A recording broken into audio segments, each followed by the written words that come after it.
Salam sejahtera untuk kita semua yang saya hormati, Bapak Sugeng Prayitno selaku dosen dan teman-teman yang saya kasihi. Baiklah, izinkan saya, sebelum saya melakukan presentasi, izinkan perkenalkan nama saya Maria Agina dengan NIM 28 922 50 10 2. Baik, selanjutnya saya akan menjelaskan presentasi saya. Perencanaan sumber daya manusia adalah proses strategis untuk memastikan organisasi memiliki jumlah dan keterampilan karyawan yang tepat pada waktu yang tepat.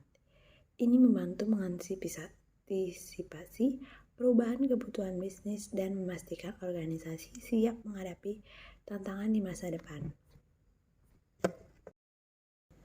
Analisis kebutuhan sumber daya manusia. Kita lihat sendiri di sini terbagi 3. Yang pertama, analisis beban kerja, analisis kompetensi, analisis kesenjangan.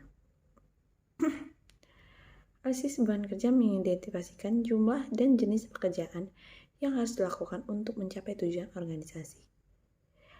Sedangkan analisis kompetensi menilai keterampilan dan kemampuan yang dibutuhkan untuk melaksanakan pekerjaan secara efektif. Kemudian analisis kesenjangan menentukan perbedaan antara kebutuhan sumber daya manusia saat ini dan di masa depan.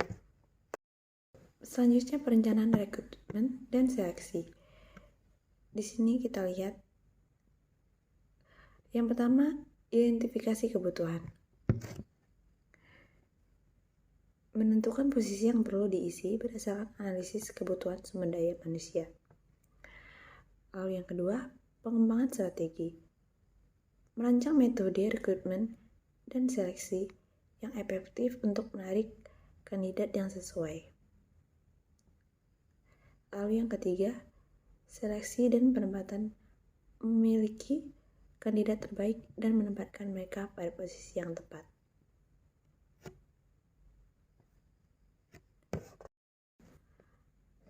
Selanjutnya, pengembangan kompetensi karyawan. Kita lihat di sini terbagi 3. Yang pertama, pelatihan dan pengembangan. Memberikan program pelatihan yang sesuai untuk meningkatkan keterampilan dan mengetahui karyawan. Yang kedua, manajemen karir. Membantu karyawan mengembangkan rencana karir dan menyediakan kesempatan untuk promosi dan rotasi. Lalu yang ketiga, umpan balik dan bimbingan. Menyediakan umpan balik rutin dan bimbingan untuk membantu karyawan seluruh dan perkembangan. Manajemen kinerja. Seperti kita lihat di sini ada 4. Yang pertama, penetapan tujuan. Menentukan tujuan kinerja yang jelas dan terstruktur untuk setiap karyawan. Lalu penilaian berkala. Mengevaluasi kinerja karyawan secara teratur untuk mengidentifikasi kekuatan dan area perbaikan. Lalu umpan balik dan pembinaan.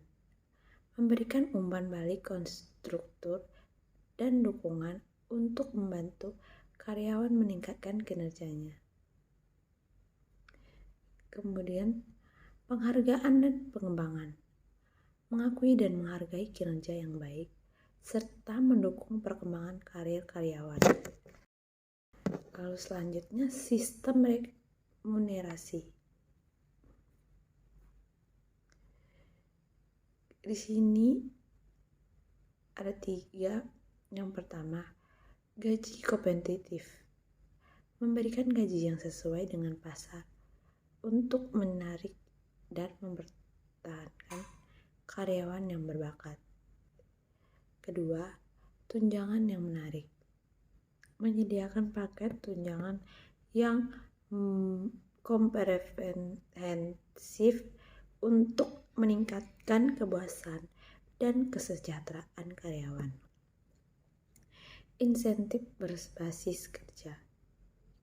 Memberikan bonus dan penghargaan kepada karyawan yang mencapai target dan tujuan. Rencana suksesi. Di sini terbagi 3. Yang pertama, identifikasi talenta.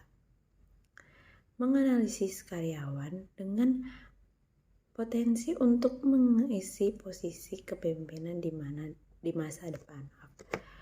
Kedua, pengembangan individu. Menyediakan pelatihan, mentoring, dan kesempatan pengembangan untuk mempersiapkan karyawan terpilih. Lalu yang ketiga, perencanaan suksesi. Menyiapkan rencana untuk transisi kepemimpinan yang mulus dan berkelanjutan. Baik, selanjutnya yang terakhir itu kesimpulan.